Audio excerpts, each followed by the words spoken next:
Welcome to 30 days hair care challenge. ఈరోజు day 4. నేను వాడేది డవ్ ప్రోడక్ట్స్ అండి. ఇప్పుడే కాదు, ఒక 5-6 ఇయర్స్ నుంచి డవ్ షాంపూయే వాడుతున్నా. రీసెంట్గా అయితే Dove hair mask and Dove conditioner కూడా అప్లై చేస్తున్నా, ఎందుకంటే నాది ఫ్రీజీ హెయిర్ కాబట్టి.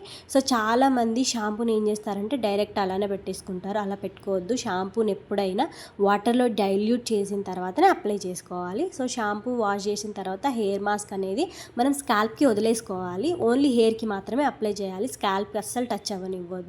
దీన్ని ఒక 15 to 20 మినిట్స్ అలానే ఉంచేసేయాలి. దీనివల్ల హెయిర్ స్మూత్ అవుతుంది. And next hair mask wash చేసుకున్న తర్వాత నెక్స్ట్ కండిషనర్ కూడా సేమ్ అదే విధంగా అప్లై చేయాలి. స్కాల్ప్కి వదిలేసి హెయిర్కి మాత్రం అప్లై చేసుకోవాలి. అండ్ ఇప్పుడు మనం ఒక 1 వీక్లో 3 times or 4 times head bath చేసామనుకోండి, 2 times మాత్రమే హెయిర్ మాస్క్ అప్లై చేయాలి. బట్ కండిషనర్ వచ్చేసి మనం హెడ్ బాత్ చేసిన ప్రతిసారి కండిషనర్ అప్లై చేయొచ్చు. అయితే కండిషనర్ ఏంటంటే 2 to 3 minutes ఉంచేసుకుంటే చాలు.